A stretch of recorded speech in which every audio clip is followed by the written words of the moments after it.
So let's tackle this, and then we're gonna go through and see what's happening out here in these streets. All right, let me play this. First, the debate of the 2024 presidential campaign is now history. The fallout from it is just getting started. Joining us now is Vice President Kamala Harris. Madam Vice President, thanks for being with us. CNN's John King has described a panic inside the Democratic Party right now because of President Biden's performance in tonight's debate. He's been hearing from Democratic lawmakers and others around the country. Some within your own party are wondering if President Biden should even step aside. What do you say to that? Listen, first of all, what we saw tonight is the president making a very clear contrast with Donald Trump on all of the issues that matter to the American people. Yes, there was a slow start, but it was a strong finish. And what became very clear through the course of the night is that Joe Biden is fighting on behalf of the American people, on substance, on policy, on performance. Joe Biden is extraordinarily strong. But I'm sorry, on substance and policy and performance tonight, I mean, the president's performance tonight clearly was disappointing for his supporters. CNN is reporting Democratic lawmakers watching the debate were worried about the president's performance. One said it was a disaster. Another called it a train wreck. Those are Democrats especially worried that Biden did not punch back on Trump's lies. Listen, people can debate on style points, but ultimately this election and who is the president of the United States has to be about substance. And the contrast is clear. Look at what happened during the course of the debate. Donald Trump lied over and over and over again, as he is wont to do. He would not disavow what happened on January 6th. He would not give a clear answer on whether he would stand by the election results this November. He went back and forth about where he stands on one of the most critical issues of freedom in America, which is the right of a woman to make decisions about their own body. I'm just curious. Before we start to break down the fact that she's absolutely delusional, and we know that she's just trying to spin this, what part was the lie? That's what I'm trying Thank you. I've been saying that all day. What part did Trump lie about? I was waiting. He dodged some stuff, but where? 100% he dodged them. He didn't answer the stuff that he didn't want to answer. Correct. And Biden didn't answer the stuff. Biden completely dodged the whole, opening up the border situation. Correct. I'm trying to understand, where's all of these lies that they keep talking about? I think that's their talking point, though, because when Jill was on the campaign trail today, she was like, what does Trump do? And they were like, lie. I was like, oh, okay, so that's what they're doing. He has been completely ambiguous and all over the place about where he stands on that issue, despite the fact that he hand-selected 3 members of the United States Supreme Court with the intention that they would undo the protections of Roe v. Wade, and that's exactly what they did. And just 3 years ago, we commemorated the 2-year anniversary of Dobbs, wherein women across our country have been... These are all talking points. You know that, right? Mm-hmm. This is the thing that they know that people are emotional about, and so they always are trying to hammer home abortion. The question that Anderson Cooper asked was, "What do you basically think about the performance?" But I'm gonna let her rock out. Denied emergency health care. All that may be true. All that may be true. But the president of the United States was not able to make that case to Donald Trump on the stage tonight. I mean, you debated against then Vice President Vice President Biden 4 years ago, and he was a very different person on the stage 4 years ago when you debated him. That's certainly true, is it not? Anderson, the point has to be performance in terms of what a president does. A president who incites an insurrection against the Capitol. No, but I got the point that you're making about a 1.5-hour debate tonight. I'm talking about 3.5 years of performance in work that has been historic. But whether it be the man who we saw on the stage tonight, is that the person you see in meetings every day? The person that you saw on the debate stage that has, for the last 3.5 years, up until today, performed in a way that has been about, whether it be in the Oval Office, negotiating bipartisan deals so that we have an infrastructure, a real infrastructure plan where we're putting trillions of dollars on the streets of America to upgrade our infrastructure. I am very surprised. I am incredibly surprised at CNN right now. First of all, I just can't say this enough, but I do believe that they have put on a great debate yesterday. I They will did. not in any way, shape, or form take anything away from them, considering that they are very left leaning and that they refuse, thank you, they refuse to let them just say whatever they want to say without actually answering the question, including the questions that he's having with Kamala Harris right now. I have zero problem with the fact that they are pressing them. CNN is pressing them right now on all sides, and they are not letting these people just skate past it. I'm very surprised that he not letting her just run I'm roughshod not. and have her way. Yeah, I've never CNN seen don't I'm CNN. never not. hold. Yes, of course. You're not? No, the reason why I'm not is because CNN ratings has started to tank really bad, right? To Oh, the okay, I point got you. where Well, they so usually ride or die Democrat no matter fucking what. right, and they still are, but CNN started to tank really bad because even the people that were left leaning are like, yo, they're not really saying any talking points, right? Or any opposition. They're just yes, yes, yes, yes, yes, yes, yes, yes, yes. So when CNN started tanking, I think they started to bring back like a little bit of the old CNN that kind of rode the middle. They were still very liberal, but they kind of rode the middle. Like what's his name that got fired? The black dude. Yeah, I know Don Lemon. Yeah, if you look Yeah, at Don Lemon stuff like 2010 before, like he would talk about black issues, certain things like that. After 2010, yeah, he started to get very biased. Like something changed. yeah. Don Lemon is just a little too zesty for me. But I can understand what you're saying in that maybe you're saying that maybe that since their ratings wasn't what it was supposed to be, that they're trying to pivot to be a little bit more in the middle instead of just Mm-hmm. being 100% left leaning. Correct. Yeah, that makes sense. I can rock with that. But I think that this debate was going to do numbers no matter what. Yeah, yeah, yeah. This is like the Super Bowl. Yeah. And that's why I thought it was really good, but Trump was slamming him. I'm sorry. Trump I think Trump went soft on him, honestly, because he could have did a whole lot. Like I watched those debates from before and yeah, Trump Well, held back a lot. the best that Trump could have did is just let Biden talk and let him bury himself. Mhm. And that's exactly what he did. I mean, Mhm. I guess technically he didn't have a choice the way that the debate was set up to where they would get the 2 minutes, 1 minute, 1 minute response or whatever. And man, it was no way for him to get out of that. It was no way for Biden to be able to dodge out of that and get himself out. Because even let's just say, for example, you would only use a minute and 15 seconds. CNN pressed him and would press him and would be like, hey, you got 45 more seconds. The question that we asked was A, B, C, and D. And he would just look like a deer in headlights. And I was like, man, I can't believe that they actually, whoever produced it and came up with the idea, because everybody was skeptical. I think that people were skeptical just because it was CNN. But whoever produced that and came up with that format, they need a raise. They 100% need a raise. Yeah. I think they did a really good job, and I know, and I don't watch CNN at all, and I do mean at all. So I think they did a really good job. Let me continue to play her.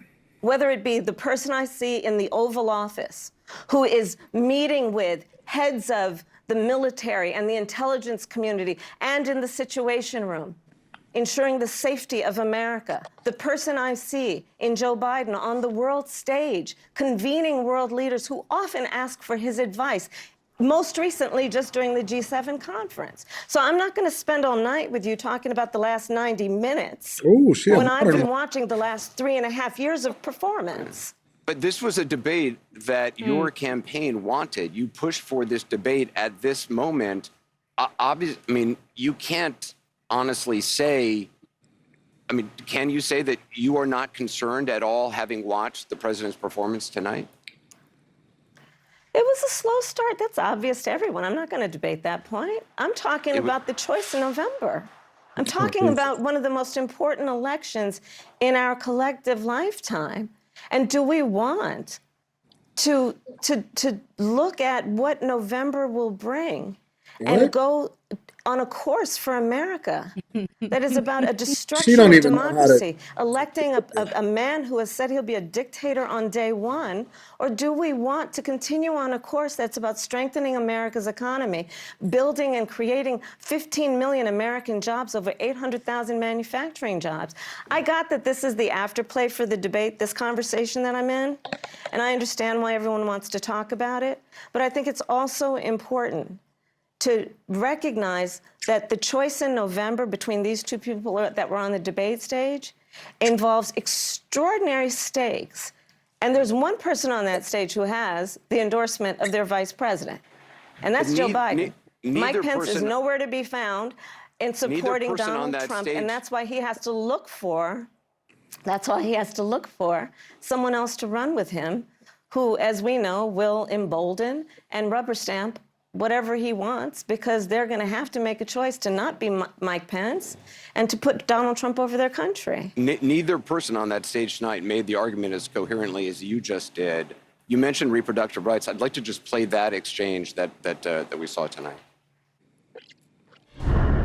Under Roe v. Wade, you have late-term abortion. You can do whatever you want, depending on the state. You can do whatever you want.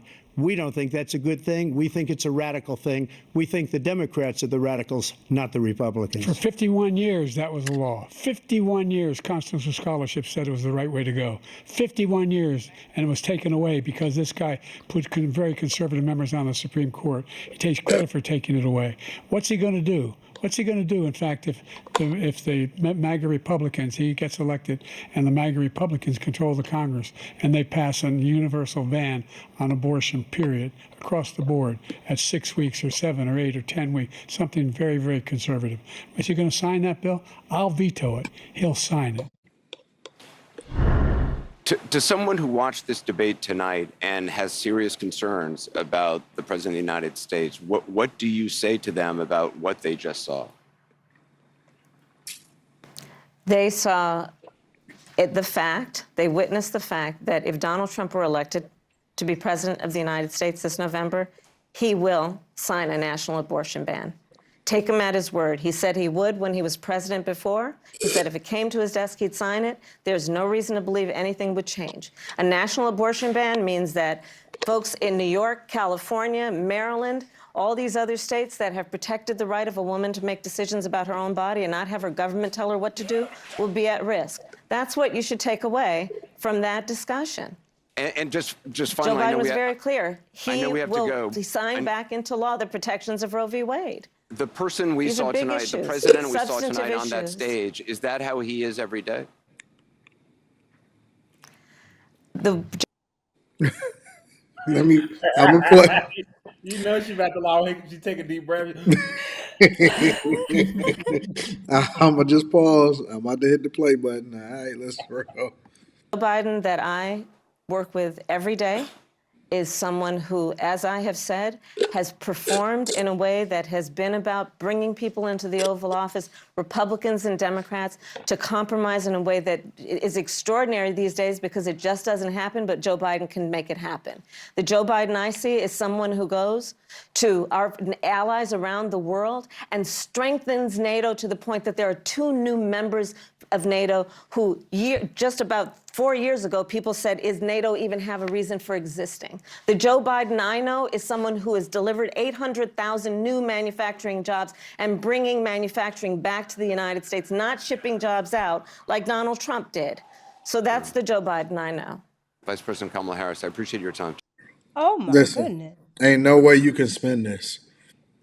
They can frame it the way that they want to frame it. They can place it the way they want to place it. The fact of the matter is, that man, he got handlers. And there's other people that's got to be making decisions on his behalf. Ain't no way in the world that he the one that's making the decisions, because he looked absolutely out of his mind last night. He looked out of his mind last night. Ain't no way around it. Who is Trump's vice president? That's a good. I never He thought about doesn't He that. did. have one. He didn't say yet, Okay. but that's even bigger because even Watt absolutely destroying everybody without no kind of vice president. Mm-hmm. So I mean, listen. At the end of the day, I got to give a shout out to CNN for pressing and not wincing and staying on top of it. So I didn't expect for that. I really didn't expect for that. So Kamala loves saying no. Just like when they asked her that question about is she gonna do something like specific for black people? And she was like, no, I'm not gonna write no bill just specifically for black people. She mm, loves talking like that. And like I don't know why people don't pay attention to it. I wonder if they going. I am wondering what they're gonna do. This is the most. I can't wait for the Democratic National Election. I mean, the Convention. Democratic National Convention in Chicago.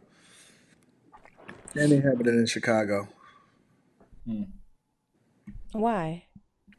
because I want to see if they're gonna actually continue to go with him or if they're gonna choose another candidate. Because that would be winning the DNC. They're That's what gonna Hey, you know who you know who they gonna pick? James St. Patrick. they not gonna pick. No, I don't think they. I think that they gonna roll with him. I shut think up. they going with Biden, and I think that they're gonna push forward. I think that they just I gonna do. take their risk and take their L, bro. I do. I think they're gonna stick with him and they're gonna keep doing it and keep doing it and keep it. Like they're not Well, gonna they're gonna try to spin it. for the sake of their constituents, they don't have a choice because if they pick someone, that would totally negate the whole primary and all the other people who got to vote, and that's not a good look. Mm,